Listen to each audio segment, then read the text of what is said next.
আসসালামু আলাইকুম। আমরা আমাদের এই জমিতে ঘাস কাটতে আসছি। তো আমরা ঘাস কাটতেছি, এই যে এই ঘাসগুলার পিছন থেকে ঘাস কাটা শুরু করছি। তো ওখানে ঘাস কাটতে কাটতে বুঝতে পারতেছিলাম যে এই জায়গাটা একটু ফাঁকা।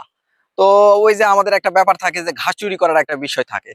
তো পূর্বেও এই বিষয় নিয়ে আমাদের অনেক ভিডিও দেওয়া হয়েছে। তো এখানে আসার পর, এই ফাঁকা জায়গাতে আসার পর, দেখার পর আপনাদেরও একটু দেখাই। আসেন,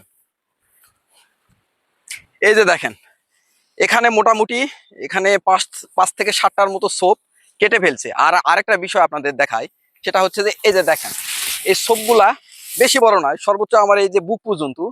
এই ঘাসগুলা এখন বর্তমানে বর্ষাকাল চলতেছে, এই ঘাসগুলা যদি এখন কাটা হয়, এই যখন পানি হবে এই সোপগুলা অধিকাংশ সোপই পচে যাবে।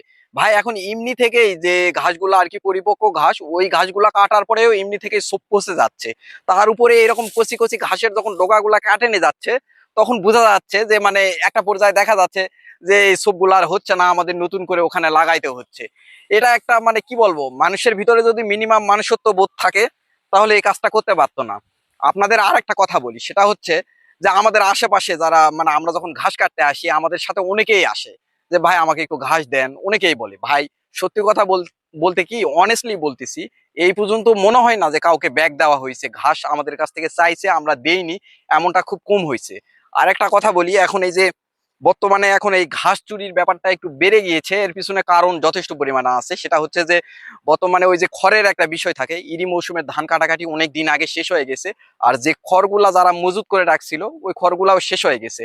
যার কারণে এই যে আমাদের ঘাসের জমিতে ওই জুংলি ঘাস উঠাইতে আসে, আসানোর পর ওই ঘাস কেটে কেটে বস্তার মধ্যে ঢুকায়।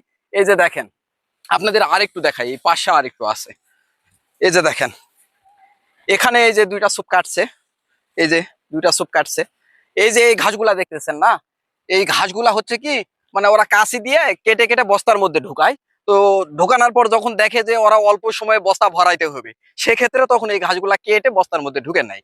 তো আমাদের এর পাশে ওখানে মানে এই যে ওই বাঁশঝাড়ের ওই পাশে আমাদের ওখানে প্রায় 13 থেকে 14 কাঠার মতো মাটিতে ঘাস লাগা আছে। ওখানে ওই সেম ব্যাপার ভাই, ওখানেও এরকম ঘাস চুরি হইতেছে। তো ভাই, যারা ঘাস চুরি করেন তাদের মধ্যে যদি কেউ আমাদের এই ভিডিওটা দেখে থাকেন, দয়া করে ভাই হাত জোর করে বলতেছি, আমাদের এই ক্ষতিটা কইরেন না। আমাদের এটা হচ্ছে আপনাদের আরেক